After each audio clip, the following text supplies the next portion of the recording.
If you were watching this show at all last week, then you know it was a rough stretch for the Republicans. First, House Republicans voted to oust Liz Cheney from her leadership role for refusing to get behind Trump's big lie about the election.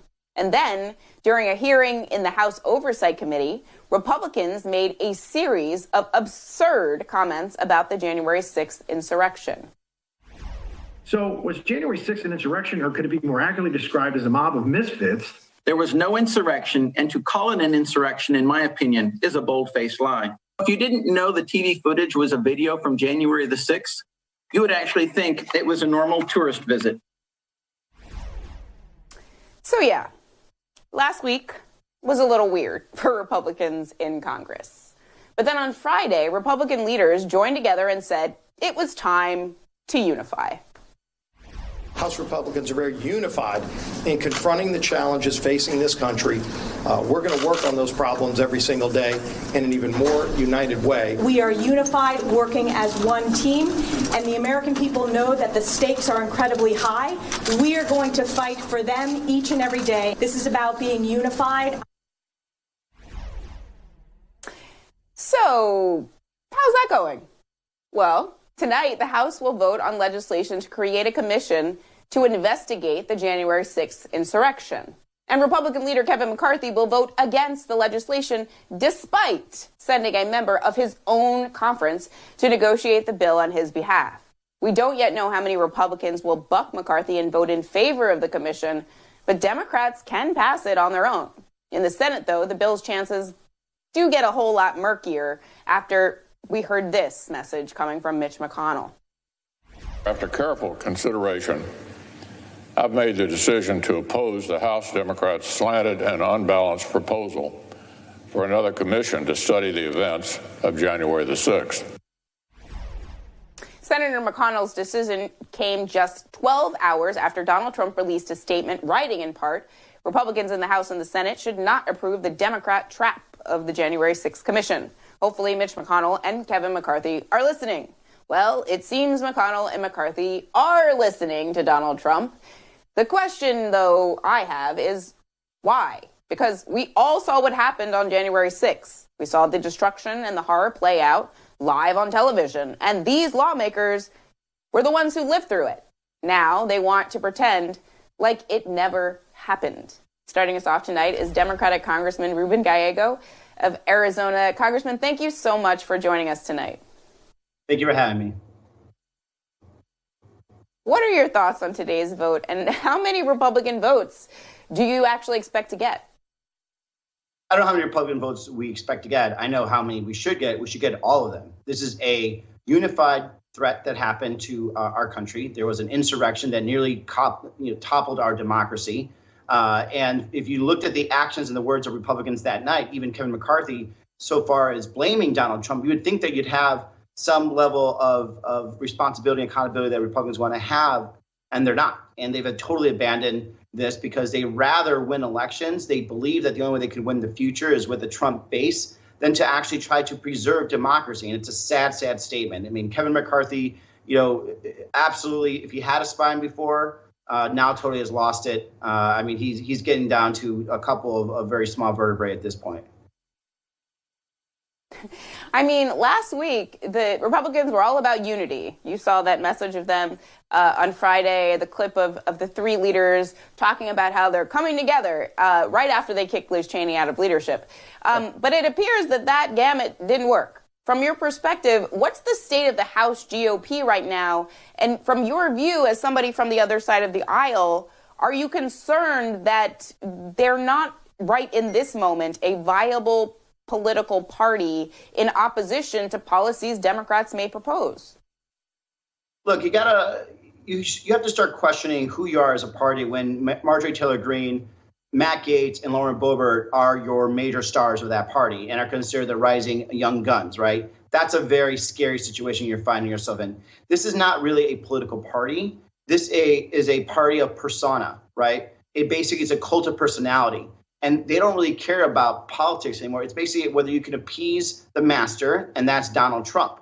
And all they will do what he wants just to protect him and his interests, right? And politics be damned. Elise Stefanik, who is now in leadership, had one of the most liberal voting records, for a Republican, and voted against some of the very key initiatives that Donald Trump wanted. But the one thing that he cared about is the fact that she voted against impeachment, fought for him to survive impeachment, and takes part in the big lie. This political party is no longer a national party. It is a cult of personality. It relies on lies and relies on voter suppression to win. And when that happens, it ceases to be a political party. Cult of personality is definitely a long way from the young guns, and I appreciate the reference there. You spoke about how important you think this commission is on the House floor, specifically looking at it as a former Marine. Why do you think this commission is so important in terms of full accountability? Because this is going to happen again. And we need to basically stop this dangerous slide that we're going in right now, the attempted coup, the destruction of democracy. We actually need to hold and go deep and figure out, how did this get organized? Who organized it, right? What were the follow-up actions or the actions that happened before that encouraged people to show up, and how do they know where to go? There's so many unanswered questions, right? We know that there was people that came in spontaneously, but we know that this is also very organized. Somebody put pipe bombs that coincidentally were found a little earlier than when the mob started attacking the Capitol, right? So all these questions need to be answered, because if we don't take care of it now, we don't have accountability now, this will happen again. This is not going to go away until we have full accountability, full answers, and at the end of the day, just God honest truth about the lies that were spread that created this environment where people thought they could attack the Capitol. And do you think that your Republican, the Republicans across the aisle understand still in this moment, if you put hand to God, would they admit the seriousness of what happened on that day? I mean, when we showed those clips of them last week, basically calling it, a normal tour visit, it seems so insane, because we all watched what happened and we know that's absolutely not the case. It was very scary to watch. Are they even willing to admit that in private? Look, hand to God, their God is Donald Trump. And so they will not admit to it. Privately, I just don't know anymore. I think they have deluded themselves so much that they may actually start believing their lies. But I remember them. I saw them on the House floor. They were scared.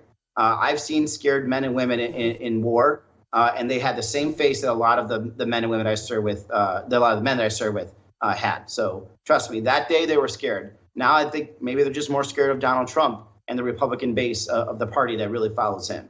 But at the end of the day, it's a sad statement on what's happening to that party, that they can't even just be honest and tell us that, yes, there was that day violence. There was that day an insurrection, because in the end, they're still more afraid of Donald Trump than anything else. Democrats do control both chambers of Congress. If this legislation doesn't end up passing, should Democrats go it alone with investigations in the Congress into what happened on January 6th? Absolutely. Look, I'd rather it be bipartisan, but we're not really dealing again with an even player. This, if you look at what actually happened here, Kevin McCarthy sent John Katko to go negotiate, and we negotiated in good faith, and it took forever. To the point where we even though we are in the majority, we gave a lot of things up that I would never have given up. And now he turns around and is whipping against the vote. Why is he whipping against the vote? Because Trump told him to whip against the vote. But that should not stop us. That should not stop us from holding people accountable. That should not stop us from trying to find the truth. We have the majority. We need to use the majority to save democracy. That's the most important thing. And there's nothing more bipartisan than us saving democracy for every U.S. citizen in this country. What do you hope the outcome will be of any commission, potentially, still up in the air, literally, or an investigation in the Congress? What do you hope some of those, the outcome of those hearings or investigations will be? Well, I want three things, right? We want to hold people accountable. And that includes the people that maybe never came into the Capitol, but certainly encouraged the insurrection, right? So we can learn from that. So then in the future, we could recognize when there's an insurrection getting built, right? Number two, we want answers. How did this happen? Why did it happen? Who funded it? All these things. So again, so we can figure out how to stop this in the future. And I think we want reconciliation. right? We want the Republicans and our Republican voters and Trump voters all across the country to see what happened and understand that this hurt the country, right? And they hurt democracy. Mm-hmm. And you know what? Show some remorse about this, because it was a sad, sad day that we actually stopped, a democratic process through violence, because of violence. We should be ashamed of that, and we should never let that happen again in this country. In addition to trashing essentially the Capitol building and it needing to be cleaned up later that evening and into the early morning hours, Congressman Ruben Gallego, thank you so much for taking the time today. Thank you so much for joining us, and please stay safe. Joining me now is Kurt Bardella. He's a former Republican turned Democrat and a former spokesman for the House Oversight Committee. Now he's an advisor to the Democratic Congressional Campaign Committee. So, Kurt, you worked for the House Oversight Committee during some of the Benghazi investigations. And I mentioned with Congressman Gallego that, if this commission doesn't pan out, there's the potential for the Congress to investigate themselves. From your vantage point, given your experience, how is what you're seeing now with the insurrection similar to the impulse to investigate Benghazi, and how is it different? Because it feels to me like the insurrection was more serious, frankly. Yeah, I mean, again, let's not lose sight of the fact that the insurrection happened here on our backyard in the United States Capitol. As horrific as the attack on the compound in Benghazi, Libya was, it was in Libya. This happened on the front door of democracy. It was worse. The intention of these people who wanted to hang the sitting vice president, assassinate the Speaker of the House, not to mention all the other things they wanted to do, to completely destabilize our democracy. It is one of the highest crimes that has ever occurred on United States soil.